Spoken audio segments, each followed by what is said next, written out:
So we're just going to set that down. I'm going to blow out some of the debris so it doesn't fall down into the hub.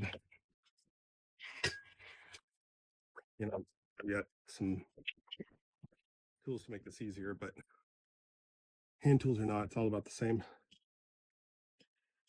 I'm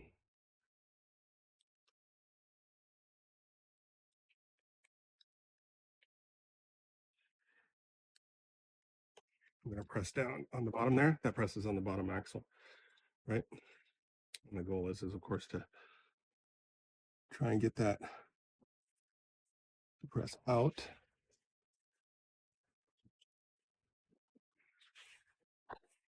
Some of it's going to move like that far, but then it's going to be definitely on me to get it out the rest of the way.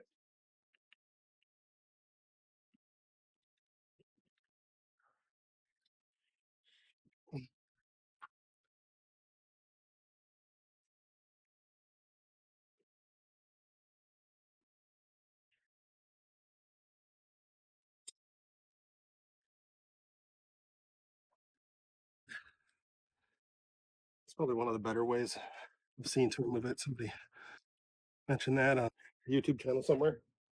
It's pretty good way to do it.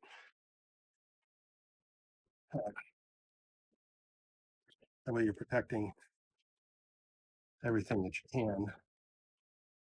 And these are the goods right here, right? We don't want to mess with these.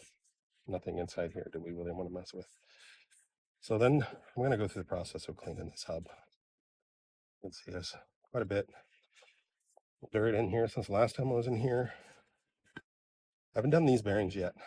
They need it. They are crunchy and ornery, grinding, and they need to be replaced. Still pulling dirt up.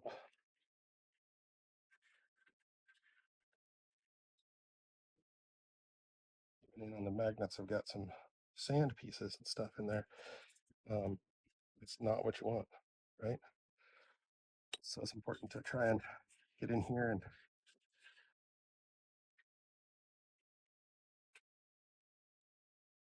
right, I'm going to set that aside for a moment and let that dry out in the sun. We're going to work on this side of the thing, and you can see if we're lucky, it just comes out like that. Now, because I've seen in the past where, you can kind of see if the O-ring is working. Regardless, Float Life carries them. I'd recommend to replace the O-rings while you're there. In fact, I'm not sure if you can see that. You see where it is rusty and where it is not rusty on the bearing. That's a good indicator that the O-ring's doing its job.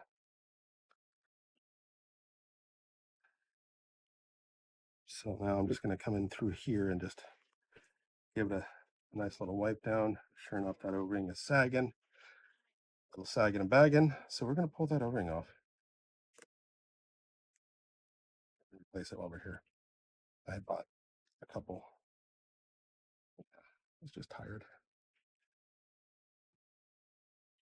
I do not want wearing substrates where these O-rings go.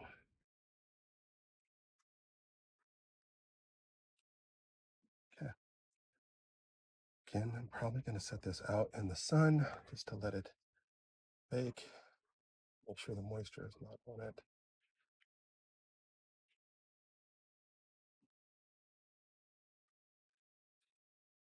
And this is the bearing remover installer. I haven't really standardized on colors or anything yet. These are all the parts. We'll discuss those here in a second.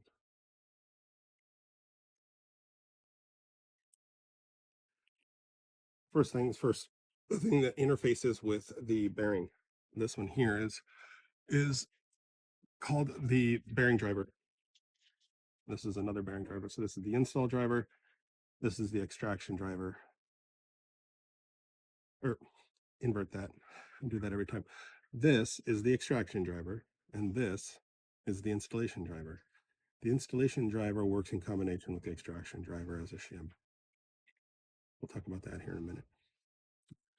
First things first, though, it's going to be the same operation, whether it's on your hub side or the hub cap side.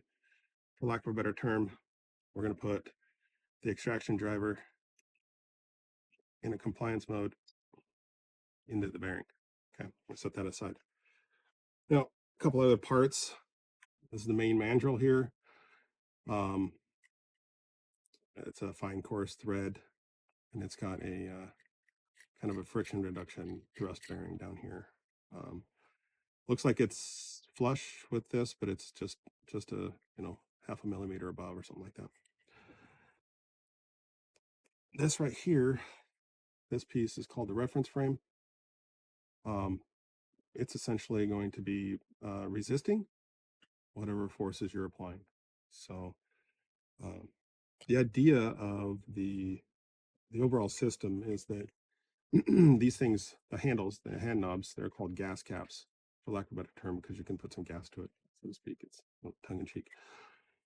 But this tool is meant to be a hand-driven tool. It's not really meant to be, you can see that you could use a box end wrench here, and I kind of did that for a couple of reasons. One of them is because no matter what, you can still get yourself out of trouble if you break a gas cap, and that's one of the things I want to touch on. Is these gas caps are considered consumables.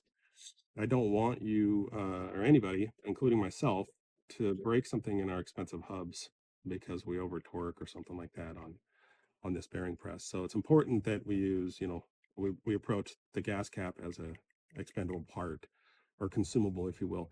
If you pay attention and you're careful, it won't be a consumable as much as others. So in one of the tests, it sheared off right in here like it's supposed to, and it protected the hub in the bearing seat. So okay, the idea is that you're going to take your gas cap bearing and you're going for the extraction mode. You're going to put them in this stack as such outside of the hub because you're driving the bearing to the inside of the hub, right?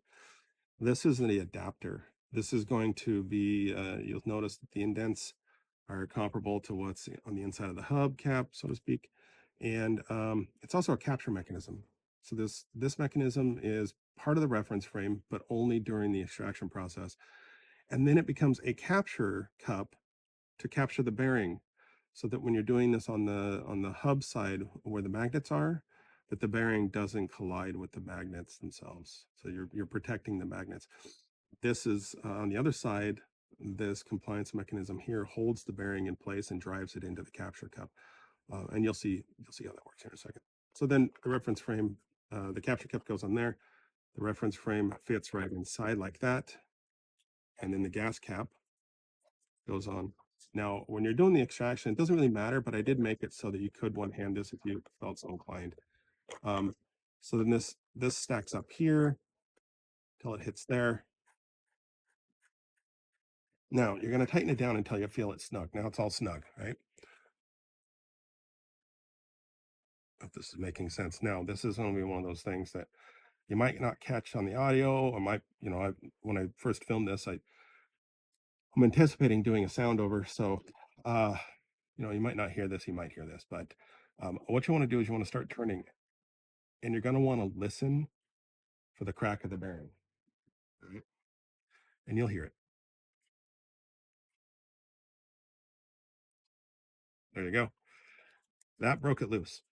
And now we're moving the bearing into the capture cup out of the seat. And you see it, we just came loose. Now I'm going to continue on because I want to push that bearing into the capture cup. All right. There we go. And it bottoms out. So that's pretty straightforward. Now we're going to back it out because everything's sandwiched and logged in there.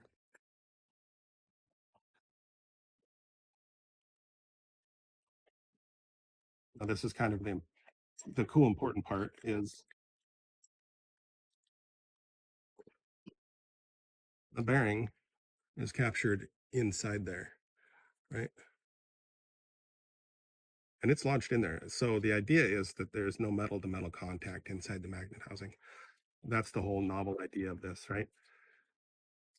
Now I can go ahead and drive that out. Now the bearing's free. We've got it extracted. Let's take a look at the boss here. So I haven't done these. This is the hub that came with the board. I bought it used with, I don't know, I think 1,700 miles on it or something like that. And so I'm this is the first time I've checked into this boss. Now these bearing seats, these bosses, they can get, or whatever you want to call them, bearing seats, they can get stretched, fatigued, stretched, otherwise, which can make the bearing be just a little, well, I don't want to say loose, but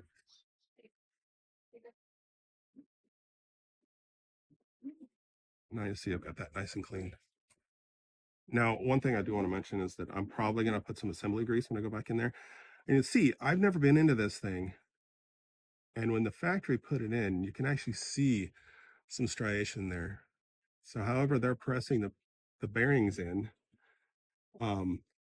it is giving a little bit of a scratch to the seats. So I don't know. It did have a little bit of lubrication on it, like a little bit of assembly grease or something, but it was so minor. It was not going to do the same thing. You can see down in there. It's got the same thing. Rusty bearings, a little nasty. So you see how that goes right inside the boss of the hub there. Got thrust bearing there. We're going to drop this down in, right? We're going to turn that over and we are going to drop the capture cup down in there, lining the fins. Drop the reference frame on top of the capture cup.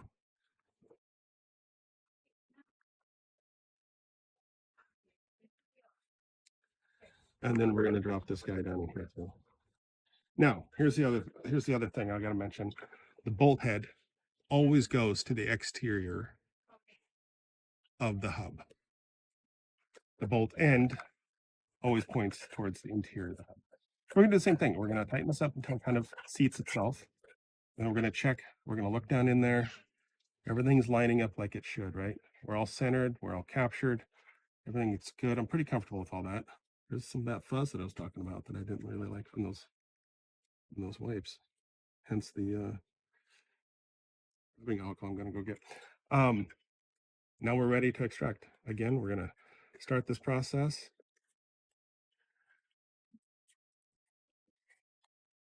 And if you heard that, and it'll just groan a little bit on the way out.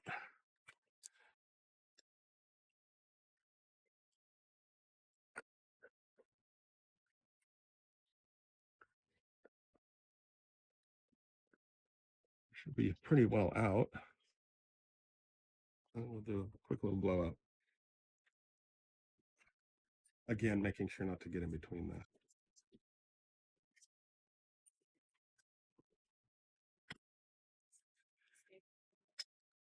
All right, we are pretty much ready to go. I'm going to do a final clean and get some rubbing alcohol and do a final clean on this thing. And then I'll come back and I'll show you how I install the bearings. Pretty much the same way. It's just reverse order. And we're going to use the installation driver in combination with the extraction driver as such. There's a little compliant mechanism. It all shimps together so that it drives straight and true, hence the term TrueSeat. Okay. And we're going to remember to throw away the old crusties because they're going to get replaced with a nice, shiny, brand new set of Grizzlies. Very excited to try the Grizzlies out. So, all right. Talk to you soon. All right. So I'm back. Got me some Float Life Grizzlies steel. I'm a portly fellow, so I'm going to use steel. I'm sure the ceramics would be fine, but for my sakes, I'm just going to go ahead and do the thing with steel. So, bearings, a little bit of assembly grease. I think I'm just going to put a little bit. I'm going to use the red sticky grease because it's sticky. I like it. I'm sure there's a million and one reasons why you wouldn't or would, and I'm just going to go for it. A little bit of grease out here. I know I just went through all that trouble of cleaning this, but now I'm going to throw a little bit of grease on the seat. I'm going to do this for a couple of reasons. I'm going to do it to take into account, maybe if I can help it, a little bit of buffer of so keep galvanization from happening, right? I just realized that I put the grease on the inner race a little too early. So we're going to go ahead and do that, update that process, and we're going to do the outer race. Okay, now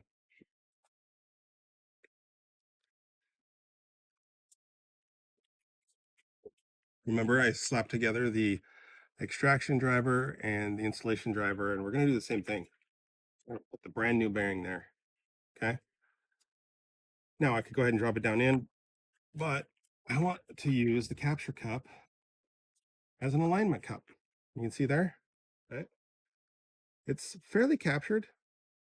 Okay. Reference frame is going to go underneath right here. There's a nice little boss right there to sit on. Like that.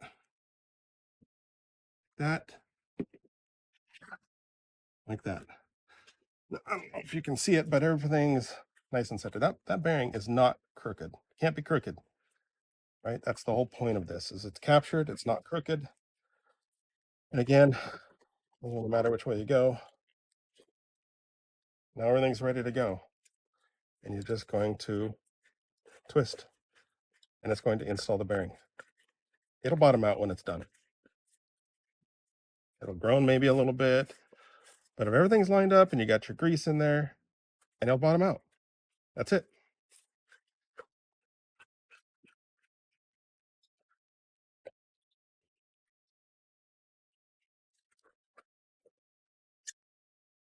Pull that out. See, the bearing's nice and seated. We're going to go ahead and remove the driver system. Now that bearing is seated appropriately. No marring, no tearing. And then I'm just going to run a clean rag down in there to tidy up any assembly grease. We'll say the assembly grease really helps. Like it honestly does. Plus, it might theoretically help protecting some galvanization, what do they call? Where you have a bimetallic, add a little bit of mineral water to it, and you're going to have galvanization happening, I think, an electrical charge. Okay, so we're going to do the same thing here. This one's easier, right? A little bit of paint on, a little bit of assembly grease, just a film. Like you're probably not even going to see it realistically, right?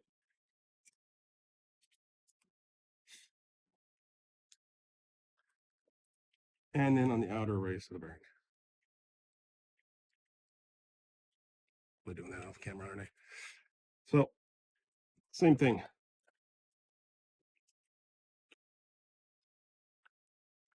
Put it on the installation driver. Capture cup becomes the alignment coupler.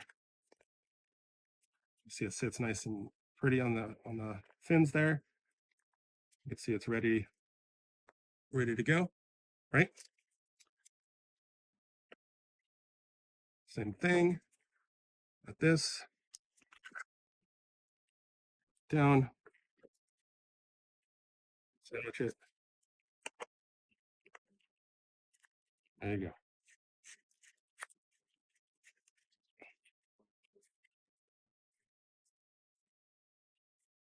It's going to groan almost all the way in, but it will bottom out when it's done. There you go.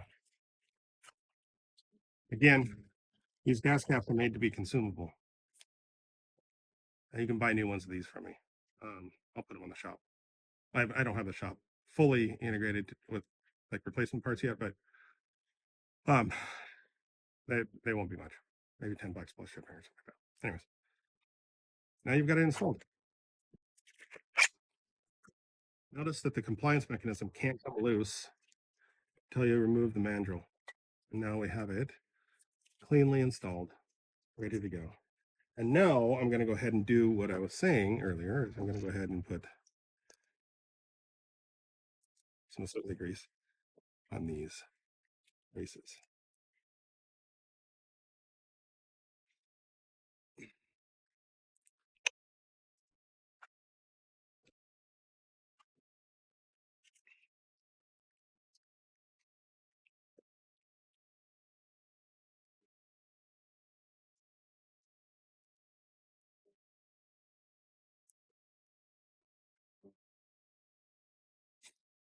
All right. Pretty comfy with that. Let's say that I'm with my clean hand.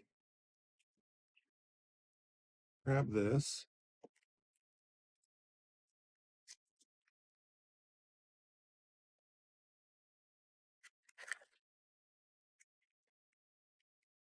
And drop out the new O-rings and put some of the assembly grease on the O-rings. Run it over the axles.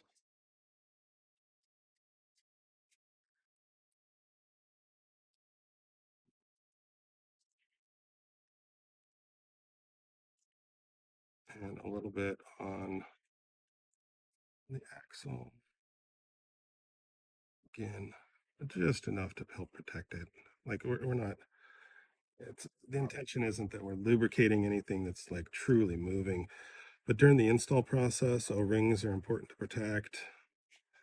And then it also will protect against corrosion a little bit, right? Okay. Sure we can see that. You cannot.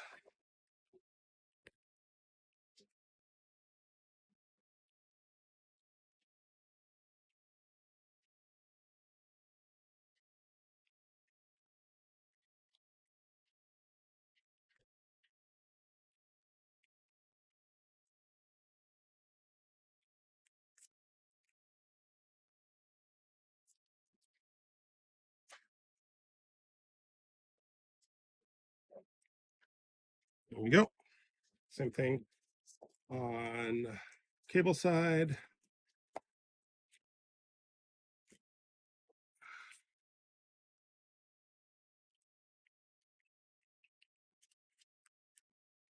And there we are. Okay. I'll get set up. We'll drop it down. This is the part that I don't really care for this part as much as maybe others do. It's not my favorite thing. I want to put this in the same way. I like to control it in as much as I possibly can. Not a big fan of just the snap and let go thing. I got a buddy who's working on something to help with this process too. We'll update the video and show some links for that. I think he's setting up the Shopify on it right now.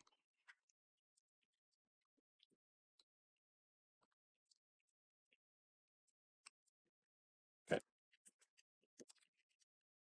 See that?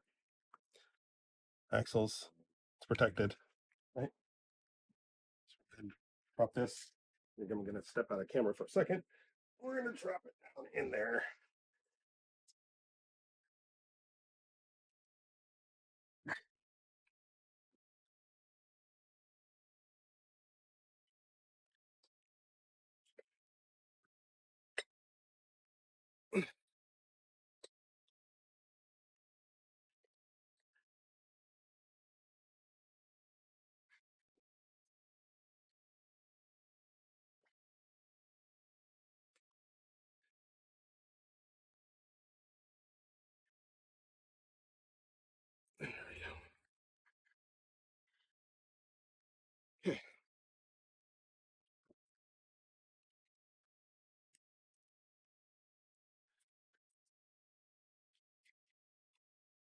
again, that's not my favorite stage. I don't like it because I don't like the parts that touch. I want them to touch the way they do sometimes. Then we got the bigger O-ring here. I'm gonna throw some more grease on. I like the red grease because I can kind of tell that I myself have been into it. All right, this side's a little easier. Line it up.